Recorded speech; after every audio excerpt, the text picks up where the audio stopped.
Good morning, everybody. Welcome to ShortSalePowerHour.com. I just want to throw you off. I'm Kevin Kauffman. This is Fred Weaver. We're Group 4610, Arizona's premier short sale team. The steady hands behind the camera. Coach, sorry guys, it's time for happy hour. It's Coach Collar. Those were his horns. You know what? Everybody should be like Ron. They should just close their eyes. Absolutely. So then they don't have to watch you stumble over your words. Well, they can still hear it. Okay. That's the problem. All right, guys. We're going to talk to you today about. So, if you remember last week, we talked about Matt Vernon, the executive at Bank of America, came to Scottsdale. Yep. And he did we'll call it a presentation for a bunch of the local real estate agents. And he talked about Bank of America's views on deficiencies and all kinds of other good stuff.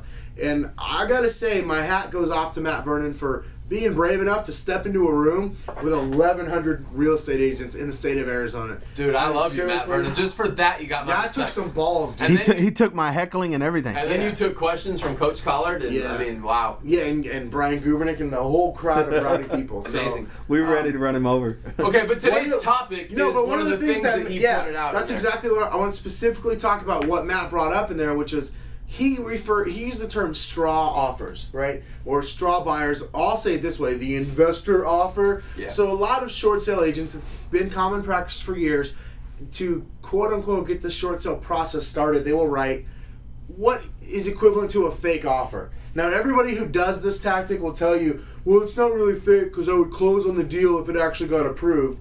But it's fake because it's so freaking unreasonable that there's not one bank in the country that's going to approve it. It's not fake, but you and I teach over and over and over, don't ever accept or send an offer to the bank that you don't feel is approvable, because by doing that, you're just hurting the process. Yeah, absolutely. You're actually causing yourself more work, the bank more work, and slowing all the process. You're hurting everybody else. In fact, I know there's real estate companies and real estate certifications and training out there that teach this is a common practice. Oh my gosh. And I really think we need to stop doing that. I'm not mad at you for it because you probably have taught it because somebody told you it's a good idea. Yeah, no, but I'm embarrassed. And it might have worked in 2008, but it doesn't work in 2010. I'm embarrassed by it, though, that it's being taught so widely. I am too. I don't think it should be taught. To be totally honest, guys. So what we're talking about here, in case you haven't caught on now, is a real estate agent takes a listing and they go active in the MLS, and in the meantime write their own fake offer or investor offer. So they list the home at like 200 and write an offer like 100. 120. Yeah, so something completely unreasonable, well below fair market value,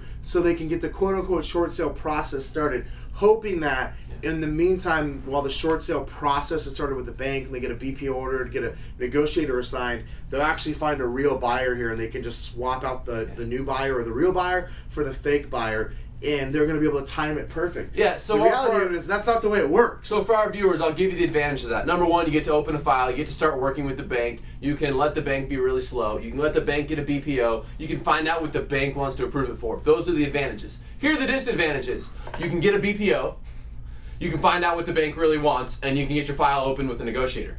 You're going, you just said the same thing, Fred. I did. Exactly. But here's how all three of those can work against you. Number one, you get a BPO done on the property that's bad, for example, or even if it's a good BPO, it was done at the current time. Then it takes you 30 more days to get an offer, and now that BPO, if you're still in a declining market, is old. In this climate, you can't. Or if it takes you a couple months to get the offer, a lot of these banks have only 90, 120, 180 day, I guess I'd call it good through dates on their BPOs, where if their BPO gets too old, they'll have to order a new one, so that doesn't do you any good.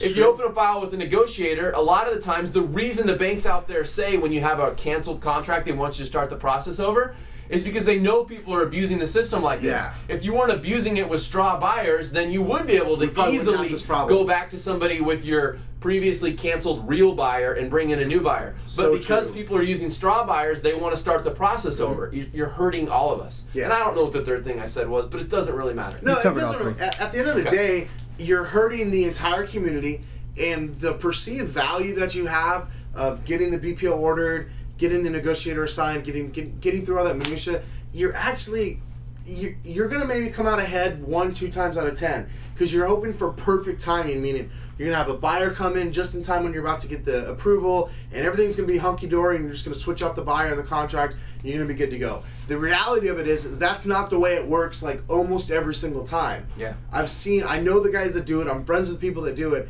and I've been telling them for years, stop doing that. You're not helping yourself. I know you think you are, but you're not. Well, once in a while you hit a home run and you can make it all work, blah, blah, Sure. blah. And But so at the you end of think the it's a day, good I thing. don't think it's that valuable. Absolutely I think you're not. hurting yourself in more areas than you're helping yourself. Right. Absolutely. So, anyway, on behalf of Matt Vernon, maybe we shouldn't speak on his behalf, but I will. On behalf of Matt Vernon and Bank Please of America stop. and other lenders and other real estate agents around the country, if you're doing that, give some serious thought to the consequences for it. And if you're not doing it, please don't start doing it. Yeah. And if you know people that out there that are, consider advising them that it's not the best route Yeah. to go. Yeah. I've never heard that loud of kids running through our hallway Wow, before. I don't know imagine if our that. viewers heard that. Kids running through a professional suite. I'm going to go step on them. Okay, let's wrap it up. When I thought we were unprofessional when we ran through the suite screaming. I No, know. just when we scream from your suite. Only when I wear flip-flops.